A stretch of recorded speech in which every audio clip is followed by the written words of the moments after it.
Manga-Waido. My name is Mika Tashiro. It's been about 7 years since I started working in this office. Thankfully, my boss and the other coworkers really like me, and my workplace is extremely fun to work in. I have a fiance who's a year older than me called Yuma. I'm going to have a wedding with him this year, so we're working hard every day to prepare for it. My private life and work life are both going great. Or so I thought.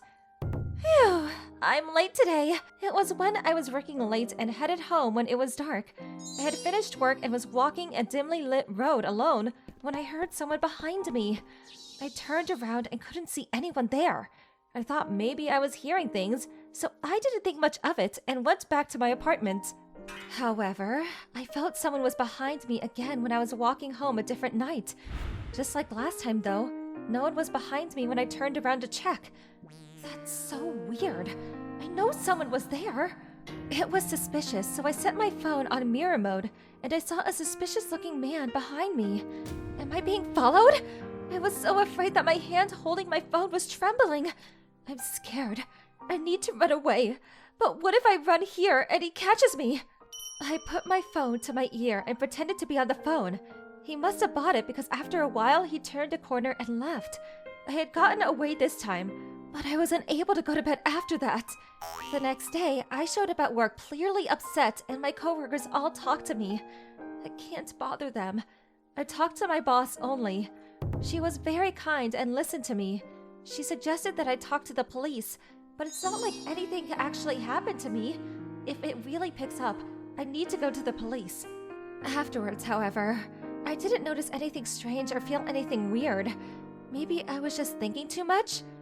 The days were going by peacefully, and today was going to be our wedding planning day. The wedding is so soon. I hope your parents will be happy. My mother had passed away a few days ago. My mother also left when I was young, and I hadn't heard from him. According to my mother, my father was affected by the bad economy and was let go. As a result, he couldn't find a new job. When he finally found a new job, it didn't fit well with him, so he had drowned himself in alcohol. He would always argue with my mother while being drunk. He didn't physically abuse her, but his words hurt. That's what my mother said before she passed. I had wanted to meet my father at one point. I knew my mother would be upset if I said that, so I started talking to my grandparents for help. However, they also didn't like him either. When I tried to talk about my father, they always looked away, clearly frustrated. Maybe because he left when I was young. I didn't remember his face at all. Maybe that was why I didn't really feel like pushing away all the important people around me to go see him. The night of the wedding planning, I had a terrible nightmare and snapped awake. When I woke up, my father was gone and my mother was dead. I was all alone in my dream. It was a regular nightmare I had when I was tired or feeling sick. I definitely had been stressed out because I had to work late and I couldn't sleep well. I was warm and I felt out of it after waking up. I went to grab my cold medicine and looked outside without thinking much of it. Then, I thought I saw someone standing under the lamppost. Wait, is that the man who was following me a little while back? I climbed back into my bed and trembled in fear. However, before I knew it, I was knocked out and it was morning. Was I dreaming or was it reality? My fever also didn't go down, and I took off work for the first time in a while. I saw your line. You got sick, right? Are you okay? I called Yuma, and he told me that he would buy me my favorite pudding on his way home tomorrow. I loved pudding, and I always ate pudding when I got sick. When did I start liking pudding this much? I fell asleep while thinking about that, and before I knew it, it was the afternoon. I must have recovered from sleeping. When I woke up, my fever had gone down quite a bit. When I went to the living room to grab a drink, I heard something at the entrance. When I opened the door, I saw a nutrition drink and a bag from the convenience store on the doorknob. Yuma brought me food. When I looked at the clock, it wasn't even 5 p.m. yet. He really finished work early today. I called Yuma. Hey, Yuma, thanks for coming by to bring me food. You could have came inside. Huh? What are you talking about? I'm still at work. Sorry, I think I'm gonna be late today too. I'll call you again later, okay? He hung up on me. Then, who put that bag? I was terrified. but I felt better, so I went back to work from the afternoon. Maybe someone is watching me. I need to go to the police after work. That's when someone called me from work. Yes, this is Tashiro. Miss Tashiro, where are you? Oh, Miss Tanikawa. I'm almost at the office. Don't come. You need to turn around now. Huh? According to what he said, a suspicious man had shown up asking about me. He fit the description of my stalker. No way. It was just as I decided to turn around.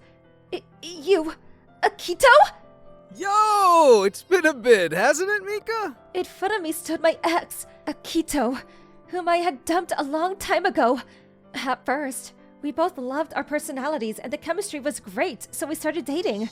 However, after we started dating, he started restricting my movement. He said I can't talk to my male friends, and I couldn't answer phone calls from work while on a date.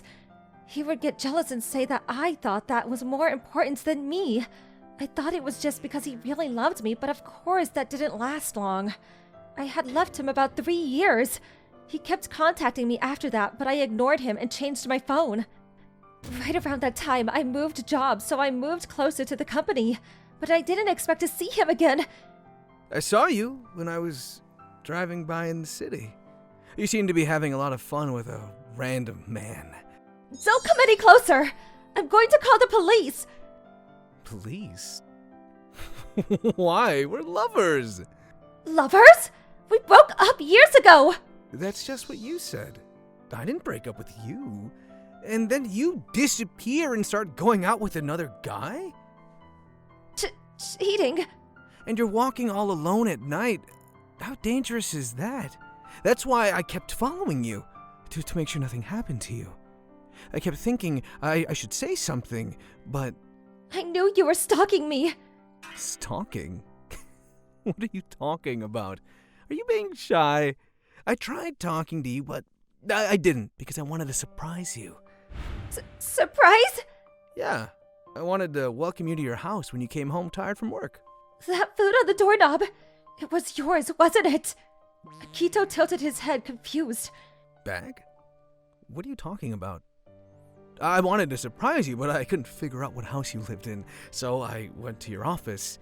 Turned out that you weren't there anyway, though. It wasn't him? And it wasn't Yuma. What the hell was that bag? Come on, Mika. Let's go home. I'll take great care of you. Get away from me! You're disgusting! His smile disappeared from his face. Disgusting? You. That's enough from you! No! He swung his fist up, and I closed my eyes, and then... Police! Someone call the police now! A man who looked like to be in his mid-60s grabbed Akito from behind. The man was eventually thrown off and kicked before he fell over, but a few other men grabbed Akito after that. Mika, are you okay? I'm so sorry. I know I'm late. I wanted to talk to you a few times, and I just couldn't muster up the courage. I figured you'd be upset. Are you... my dad? He quietly nodded. Afterwards, the police showed up and Akito was arrested. Both my father and I were both taken to the station to make our statements. I asked my father for his contact information after a surprising reunion and promised I'd go see him soon. A few days later, I went to see him as promised. According to my father, he was an alcoholic and always argued with my mother. After divorcing my mother, he had come over to see me a few times, but my mom turned him away. He had gotten clean now and defeated his alcoholism, but he had recently found out that he had a different disease. That meant he wouldn't have much longer. He wanted to say hello at least once before he died. My mother didn't want my father to see me till the day she died. My grandmother had respected her wishes and told him that he didn't want her to see me, but must have felt bad that he didn't have much longer. She didn't want to tell him my address, but the general whereabouts of where I lived. I heard more from her later on, but apparently she also had some problems, so she couldn't really say anything to me. As a result of my grandma telling him my general whereabouts, he had coincidentally found out where I was. It's been over a few decades, but I knew that was you. I see. I'm sorry that I was following you around, but I saw you going home sick, and I I just wanted to do something for you. Oh, that pudding. That bag was my father. You don't like pudding anymore? I remember when you were sick before from a high fever. You asked if I wanted anything cold, right? Then you bought me a mountain of pudding. I was so happy and it tasted so good. I just loved pudding after that. Then everything came flooding back into my brain. I remembered my kind father and how worried he was. I'm sorry for everything. I did some terrible things to you and your mother. I don't need you to forgive me, but at least let me apologize. My father bowed deeply. I don't mind anymore. I see. But I don't know if Mom ever forgave you. No. So let's go together. Together. I want you to go to her grave and ask her yourself. Mika. Mika. He was crying in the cafe while trying to keep quiet. Afterwards, I would take my time to go see my father in the hospital when I had the time. I never saw that nightmare I always saw again. It would take a while for me to spend that time I lost over a decade, but I wanted to get to know him over a while and fix things.